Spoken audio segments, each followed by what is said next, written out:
Avez-vous déjà croqué une tomate bien mûre, savouré un ananas sucré ou goûté à une sauce à l'arachide en pensant qu'ils avaient toujours fait partie de nos terres? Et pourtant, ces fruits et ces plantes sont des voyageurs. Ils viennent d'ailleurs, ils ont traversé les océans et se sont enracinés dans nos traditions comme s'ils avaient toujours été là. Pendant ce temps, d'autres, comme le café, le mil ou le sésame quittaient nos terres pour aller prendre racine sous d'autres cieux, apportant à leur tour un peu d'Afrique dans le monde entier. Comme les hommes, les fruits migrent, s'adaptent, se mélangent, se réinventent. Aujourd'hui, je vous amène dans un voyage à travers le temps, sur les routes maritimes des explorateurs, pour découvrir l'incroyable migration des fruits, les grandes découvertes et les premiers échanges. Au XVe et XVIe siècle, les bateaux européens sillonnent les océans. Avec eux, ils transportent des hommes, des épices, des armes, mais aussi des plantes et des fruits.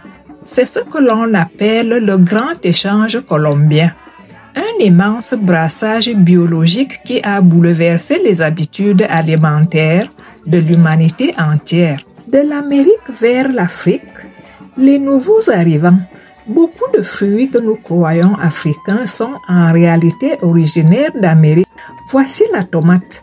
La tomate est née dans les Andes. Elle était considérée en Europe comme une plante décorative et même toxique. Il a fallu des siècles pour qu'elle conquiert nos assiettes. Aujourd'hui, impossible d'imaginer nos sauces sans elle.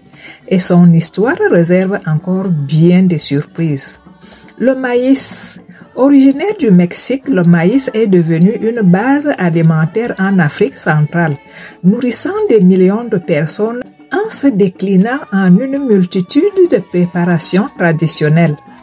L'arachide. L'arachide est originaire d'Amérique du Sud.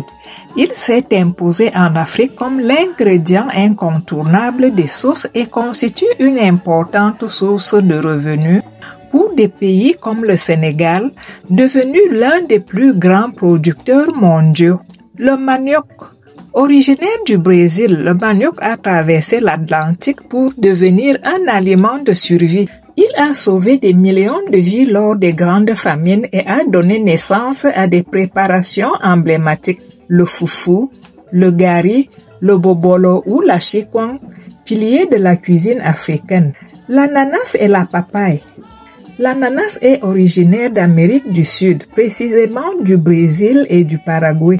Et la papaye, quant à elle, vient d'Amérique centrale et du Sud, précisément du Mexique et de l'Amazone. Toutes deux ont été introduites en Afrique par les navigateurs au XVIe siècle. Ce sont des véritables voyageurs tropicaux qui se sont parfaitement acclimatés au sol africain au point de devenir aujourd'hui des symboles de fraîcheur et d'abondance dans de nombreuses régions. Le cacao, plante sacrée des Mayas, il est devenu la richesse de la Côte d'Ivoire, du Ghana ainsi que plusieurs autres pays qui en ont fait une culture de rang. Ces fruits et plantes venus d'ailleurs se sont intégrés si profondément qu'ils font désormais partie de notre identité culinaire et culturelle. Mais ce voyage ne s'est pas fait dans un seul sens. L'Afrique a aussi offert au monde des trésors. Voyons maintenant l'émigration des fruits et plantes de l'Afrique vers l'Amérique et le reste du monde. Bonjour, je suis Mamie 930 de la chaîne Fruits, plantes et cultures d'Afrique et d'ailleurs, là où la nature est mémoire, les traditions ne meurent pas. Avant de continuer, encouragez-nous à beaucoup plus de recherches sur les fruits, les plantes et les cultures d'Afrique et d'ailleurs. Vous pouvez le faire en likant cette vidéo, abonnez-vous et activez la cloche de notification pour recevoir désormais toutes nos publications. Le café. Le café est originaire d'Éthiopie. Il est sans doute l'émigré africain le plus célèbre dans le monde entier. Parti des hauts plateaux de son Éthiopie vers l'Arabie, il a conquis l'Amérique latine, l'Asie et le Pacifique, devenu une culture de rente dans les grands pays producteurs mondiaux comme le Brésil et la Colombie, le Vietnam ou l'Indonésie. Il façonne aujourd'hui des économies entières et se décline en une infinité de rituels, de l'espresso italien au café glacé asiatique. Le sorgho et le mil. L'un, le sorgho, est né dans les plaines du Soudan et de l'Éthiopie. L'autre, le mil, dans la zone sahélienne d'Afrique de l'Ouest, le Mali, le Niger, le Nigeria actuel. Ces deux céréales ont ensuite migré vers l'Asie et l'Amérique comme nourriture pour les esclaves. Mais aujourd'hui, elles se sont réinventées et intégrées aux cultures alimentaires locales. Elles sont la base de farine, de bière et aliments de santé. Le palmier à l'huile. Originaire des zones côtières et marécageuses du golfe de Guinée, c'est-à-dire le Nigeria, le Cameroun, la Sierra Leone, le Ghana, le Libéria, le palmier à huile a voyagé jusqu'en Amérique latine et en Asie du Sud-Est, où il est devenu une culture de rente majeure et l'une des principales sources d'huile végétale au monde. La pastèque, née dans les régions arides du désert du Kalahari, la pastèque a voyagé le long du Nil et des routes caravanières avant de conquérir la Méditerranée et de se retrouver sur les tables européennes et dans les jardins du monde entier. Le gombo. Le gombo est originaire d'Afrique de l'Ouest et de la vallée du Nil. C'est là qu'on en trouve les plus vieilles traces de sa domestication.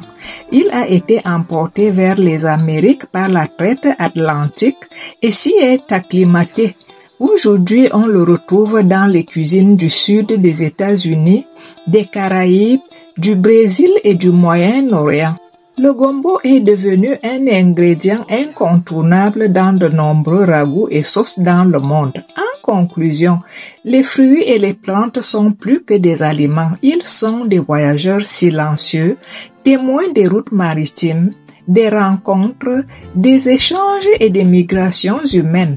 Quand un fruit voyage, il emporte avec lui une part de l'histoire des hommes. Chaque fruit et plante porte une double histoire, celle de la terre qu'il a vu naître et celle des peuples qui l'ont adopté. Alors, la prochaine fois que vous goûterez une tomate, un café, une tranche d'ananas ou quand vous croquez un fruit, vous ne savourez pas seulement sa chair, vous goûtez un fragment de l'histoire et des migrations des fruits et plantes à travers le temps et les continents. À bientôt pour une nouvelle vidéo découverte sur les fruits, les plantes et les cultures d'ici et d'ailleurs. En attendant, regardez nos précédentes vidéos.